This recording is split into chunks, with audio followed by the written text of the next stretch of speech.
નમસ્કાર મિત્રો, સ્વાગત છે તમારું મારી ઓફિશિયલ ચેનલ અંબાલાલ પટેલમાં। મિત્રો, અત્યારે ગુજરાતના વાતાવરણમાં અલટો આવ્યો છે અને ખાસ ગુજરાતમાં ચોમાસાને લઈને હવે મોટા સંકેતો મળવા લાગ્યા છે। છેલ્લા 3 દિવસથી રાજ્યના અનેક વિસ્તારોમાં છૂટાછવાયા વરસાદી ઝાપટા અને વીજળીના ચમકારા જોવા મળી રહ્યા છે અને હવામાન વિભાગે પણ પહેલાંથી જે આગાહી કરી હતી કે 19 મેથી લઈને 23 મે સુધી ગુજરાતના ઘણા વિસ્તારોમાં પ્રી મોન્સૂન એક્ટિવિટી જોવા મળશે। હાલ કૃતિકા નક્ષત્ર ચાલી રહ્યું છે અને ખેડૂતો માટે આ સમય ખૂબ જ મહત્ત્વનો માનવામાં આવે છે। કહેવાય છે કે કૃતિકા નક્ષત્રમાં જો વીજળીના ચમકારા સાથે વરસાદી છાંટા પડે તો આવનારું ચોમાસું સારું રહેવાના સંકેતો મળે છે। હવે 25 તારીખથી રોણ નક્ષત્રની શરૂઆત થવાની છે અને રોણ નક્ષત્રને ખેડૂતો માટે સૌથી શુભ નક્ષત્રોમાંનું એક માનવામાં આવે છે। જો રોણ નક્ષત્ર દરમિયાન વાવણીલાયક વરસાદ થઈ જાય તો આખા વર્ષ માટે ખેતીની સ્થિતિ મજબૂત બનતી હોય છે। આ વર્ષે પણ એવી જ મજબૂત શક્યતાઓ દેખાઈ રહી છે કે રોણ નક્ષત્ર દરમિયાન ગુજરાતમાં સારો વરસાદ શરૂ થઈ શકે છે।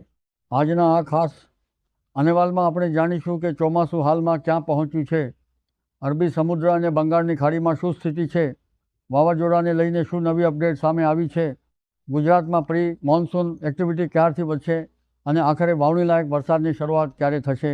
મિત્રો, જો તમે હવામાન અને ચોમાસાની સચોટ માહિતી સૌથી પહેલાં મેળવવા માંગતા હો તો વિડીયોને લાઇક કરો, શેર કરો અને ચેનલને સબસ્ક્રાઈબ કરી બેલ આઇકન જરૂર દબાવી દેજો, જેથી દરેક મહત્ત્વની અપડેટ તમને સમયસર મળતી રહે।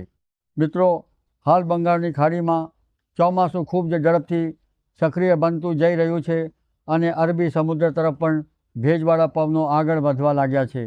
જેટ સ્ટ્રીમ હવે ચોમાસાને આગળ ધપાવવાનું કામ કરી રહી છે અને સૌથી મહત્ત્વની વાત એ છે કે હાલ જે વેસ્ટર્ન ડિસ્ટર્બન્સ હિમાલય તરફ સક્રિય હતું તે હવે ઉપરના લેવલ તરફ ખસતું જઈ રહ્યું છે, એટલે હવે ચોમાસાને આગળ વધવામાં મોટો અવરોધ નહીં રહે। હવામાન વિભાગે પણ ચોમાસાની ધરી આગળ વધી રહી હોવાનું જણાવ્યું છે અને આગામી દિવસોમાં કેરળમાં ચોમાસાની સત્તાવાર એન્ટ્રી થઈ શકે છે। અંદાજ મુજબ 26 તારીખે મંગળવારના શુભ દિવસે કેરળમાં ચોમાસું વિધિવત રીતે પ્રવેશ કરે તેવી મજબૂત શક્યતા છે।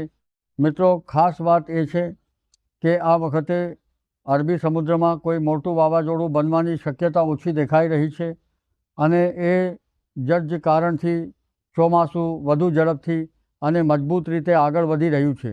સામાન્ય રીતે 1 જૂન સુધી કેરળમાં ચોમાસું બેસતું હોય છે, પરંતુ આ વખતે કેરળથી લઈને તમિલનાડુ અને ગોવા સુધી ચોમાસું ઝડપથી આગળ વધે તેવી શક્યતા છે। ત્યારબાદ 2 અને 3 જૂનની આસપાસ મહારાષ્ટ્ર સુધી ચોમાસું પહોંચે અને 5 જૂન સુધી મુંબઈમાં ચોમાસાની સત્તાવાર એન્ટ્રી થઈ શકે છે। હવે જો ગુજરાતની વાત કરીએ તો રોણ નક્ષત્ર ખૂબ જ મહત્ત્વનું સાબિત થવાનું છે।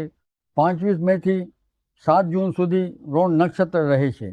ખેડૂતોમાં એવી માન્યતા છે કે રોણ નક્ષત્રની શરૂઆતમાં ભારે વરસાદ ન થવો જોઈએ, પરંતુ 1 થી 7 જૂન દરમિયાન વરસાદ જરૂર થવો જોઈએ। જો આ સમયગાળા દરમિયાન વરસાદ ન થાય તો કહેવાય છે કે રોડ 72 કાંઠે, એટલે કે લાંબા સમય સુધી વરસાદ બંધ રહેવાની શક્યતા રહેતી હોય છે। તેથી આ વખતે 1 થી 7 જૂન વચ્ચેનો સમય સમગ્ર ગુજરાત માટે ખૂબ જ મહત્ત્વનો રહે છે। હાલના મોડલ અને હવામાનની સ્થિતિ મુજબ ગુજરાતમાં 1 જૂનથી પ્રી મોન્સૂન એક્ટિવિટી જોર પકડતી જશે। શરૂઆતમાં વાદળછાયું વાતાવરણ, ગરમી અને ભારે બફારો અનુભવાશે અને પછી ધીમે ધીમે છૂટાછવાયા વરસાદી ઝાપટા શરૂ થશે। 2 જૂનથી લઈને 5 જૂન સુધી દક્ષિણ ગુજરાત અને સૌરાષ્ટ્રના ઘણા વિસ્તારોમાં 1 થી 2 ઇંચ સુધીનો સારો વરસાદ પડી શકે છે। ખાસ કરીને સુરત, નવસારી, વલસાડ, ભાવનગર, અમરેલી, જૂનાગઢ અને રાજકોટના કેટલાક વિસ્તારોમાં વરસાદી માહોલ વધુ મજબૂત બનવાની શક્યતા છે। મિત્રો, હાલ બંગાળની ખાડીમાં હળવું દબાણ સર્જાયું છે અને આ સિસ્ટમ ભેજને પોતાની તરફ ખેંચી રહી છે। અરબી સમુદ્રમાંથી સતત ભેજ ગુજરાત અને મહારાષ્ટ્ર તરફ આગળ વધી રહ્યો છે, જેના કારણે ચોમાસાની ગતિ વધુ તેજ બનતી જાય છે। હવે સૌથી મોટો પ્રશ્ન એ છે કે ગુજરાતમાં ચોમાસું સત્તાવાર રીતે ક્યારે બેસશે। સામાન્ય રીતે હવામાન વિભાગના પેટર્ન મુજબ દક્ષિણ ગુજરાતમાં 15 જૂનની આસપાસ ચોમાસું પ્રવેશ કરે છે, ત્યારબાદ ધીમે ધીમે ભાવનગર અને મધ્ય ગુજરાત તરફ આગળ વધે છે અને 20 જૂન સુધી ઘણા વિસ્તારો કવર થઈ જાય છે। સૌરાષ્ટ્રના ઉત્તર ભાગો અને જામનગર મોરબી તરફ ચોમાસું પહોંચતા 25 જૂન થઈ જાય છે, જ્યારે કચ્છમાં ચોમાસું પહોંચતા મહિનાનો છેલ્લો અઠવાડિયો આવી જાય છે. હાલની સ્થિતિ જોતાં એવું લાગી રહ્યું છે કે મુંબઈ સુધી પહોંચ્યા પછી ચોમાસું થોડોક બ્રેક લઈ શકે છે, કારણ કે અરબી સમુદ્રનો મોટો ભેજ ઉપરની સિસ્ટમ તરફ ખેંચાઈ રહ્યો છે.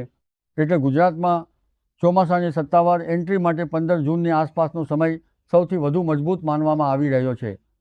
ત્યારબાદ ધીમે ધીમે સમગ્ર રાજ્યમાં વરસાદી માહોલ જામશે અને ખેતી માટે અનુકૂળ પરિસ્થિતિ સર્જાશે. મિત્રો, ગુજરાતની ભૂગોળ એવી છે કે મહારાષ્ટ્ર સુધી ચોમાસું સરળતાથી આગળ વધી જાય છે, પરંતુ ગુજરાતમાં પ્રવેશ માટે ઉપરના લેવલના સૂકા પવનો અને વેસ્ટર્ન ડિસ્ટર્બન્સનો પ્રભાવ ઓછો થવો ખૂબ જ જરૂરી હોય છે. જો આગામી દિવસોમાં સિસ્ટમ ઉત્તર તરફ ખસશે તો ગુજરાતમાં ચોમાસું ઝડપથી આગળ વધી શકે છે, પરંતુ જો સિસ્ટમ વધારે પૂર્વ તરફ જશે તો ગુજરાતમાં ચોમાસું થોડી મોડું પણ પડી શકે છે. હાલના સંકેતો ખેડૂતો માટે આશાજનક છે અને પ્રી મોન્સૂન એક્ટિવિટી હવે ધીમે ધીમે જોર પકડતી જશે. મિત્રો, આવનારા દિવસોમાં વરસાદ અને ચોમાસાને લઈને જે પણ મોટી અપડેટ આવશે તે સૌથી પહેલાં તમને જણાવીશું. વિડીયોને લાઈક કરો, મિત્રો સાથે શેર કરો અને આવું જ હવામાનનું સચોટ વિશ્લેષણ મેળવવા માટે ચેનલ સાથે જોડાયેલા રહો. જય હિન્દ, જય ભારત.